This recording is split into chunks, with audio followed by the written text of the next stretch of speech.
Быел республика күләмендә коммерцияле булмаган оешмалар арасында үткән бәйгедә районыбызның Хәят хатын-кызлар оешмасы грант тотты.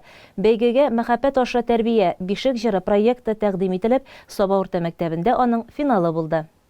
Хәят хатын-кызлар оешмасы районыбызда 2020 елдан эшләп килә. Әлеге оешманың җитәкчесе һәм күп проектларның авторы Гөлнара Фәтхрахманова. Ана һәм бала арасын бәйли торган җепләр бик күп. Шуларның берсе бишек җыры.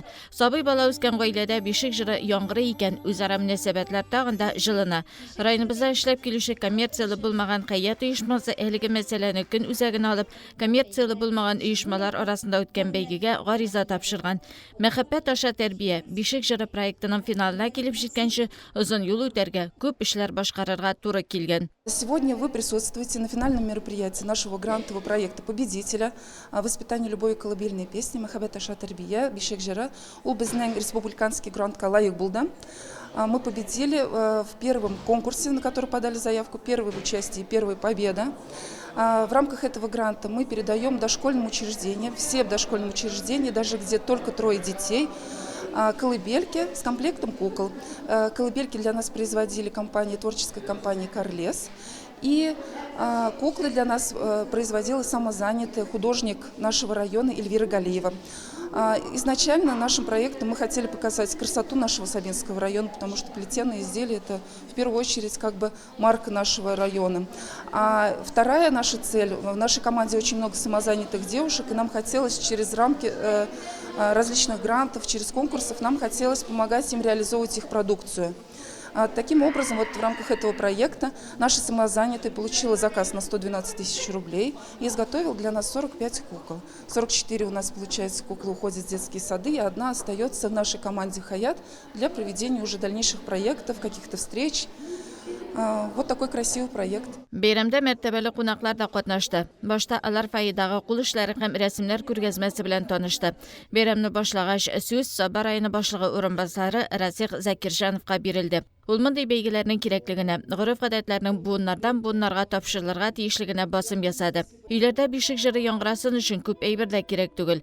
Гаиләдә үзара җылы мөнәсәбәт булу, әни, бала һәм бишек булса җитә. Бәйрәмдә катнашучылар да моны төрле юллар белән күрсәтә алды. Татар гаиләсендәге мөнәсәбәтләрне, гореф-гадәтләрне чагылдырган сәхнә күренешләре дә шактый булды. Без Аллаһка шөкер гаиләләр белән бергә кулга-кул тотынып эшлибез.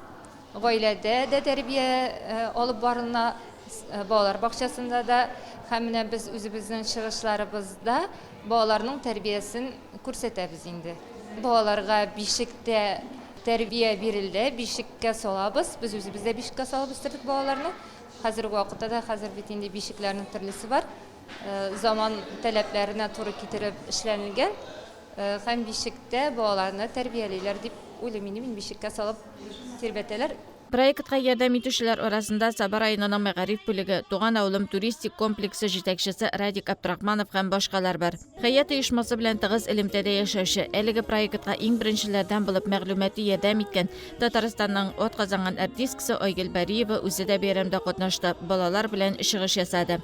Дагестаннан килгән кунак Хәдиҗат Чәйорова якташы шагыйрь Рәсүл Гамзатовның шигырьләрен яңгыратты. Мәхәббәт аша тәрбия бишек җыры проектында районыбызның барлык балалар бакчаларында катнашып, аларның эшләре ВКонтакте социаль челтәренә куелып барды. Төрле номинация буенча җиңүчеләрне Гөлнара Фәтхрахманова, район мәгариф бүлегенең баш белгече Луиза Гомәрова, Татарстан хатын-кызлары иҗтимагый оешмасының Саба бүлеге җитәкчесе Илмира Галимуллина, республикабызның иң оста шигүчесе Рәсимә Әхмәтова бүләкләде. Әлеге проектка бәйрәмгә килгән Татарстан Республикасы иҗтимагый палатасы җитәкчесе Зилә Вәлиева да югары бәя бирде. Гомумән коммерцияле булмаган оешмалар зур эш башкара. Республика хөкүмәтенең ярдәмен тою аларның эшчәнлеген тагын да нәтиҗәле итә. Мин уйлыйм, нәтиҗә күрсәтәләр.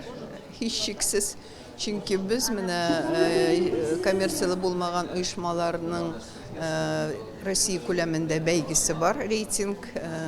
Һәм инде менә ничәмә ел буе 4 мәртәбә инде без беренче бишлектә, инде 2 ел икенче урында. Ул Россия күләмендә безнең төрле өлкәләрдә коммерцияле булмаган оешмаларның эшләре танылган, билгеләнгән бар.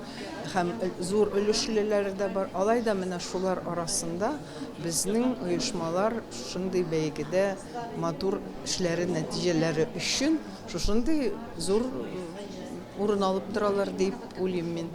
Ярдәм күрсәтелә республика тарафыннан да, чөнки безнең муниципаль программалар да бар. Республика күләмендә инде республикабызның рәис указы нигезендә берләшкән конкурс үткәрелә. Ул бүгенге көндә Россия күләмендән дә өлеше кертелә ул конкурска. Шуның өчен ул 100 миллионнан артык акча бүленә шушы оешмаларга, төрле проектларга.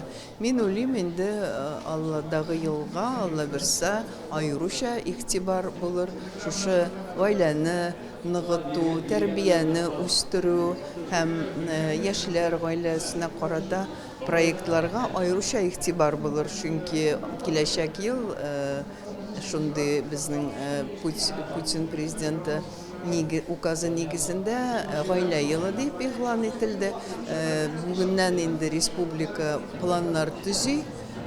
Шуның өчен мин уйлыйм, ул ел нәтиҗәле булыр дип, кызыклы булыр дип. Чөнки гаилә ул безнең элек тә шулай иде. Ул дәүләт карашында да иң карамаганда да беренче чиратта һәм инде җәмәгатьчелек тарафыннан да. Бүген гаиләнең никадәр шундый яшь киләчәк буын эчендә, бүгенге тормышта да яшь гаиләләр эчендә никадәр мөһимлеге, таянычы көннән-көн ачыла дип уйлыйм мин. Шуның өчен бүген чыннан да күп балалы гаиләләргә беләсез күпме дәүләт тарафыннан элек күз алдына да китерелмәгән ярдәмнәр күрсәтелә. Бүген инде шушы ярдәмнәр белән Алла берсә күп балалы гаиләләр дә артыр дип өметләнәбез. Һәм инде шулай балалар артып, гаиләләр бәхетле булып, барыбызга Татарстанлыларга бала бәхете белән, гаилә бәхете белән яшәргә ул һичшиксез зур нигез бүтән үсешләргә дә.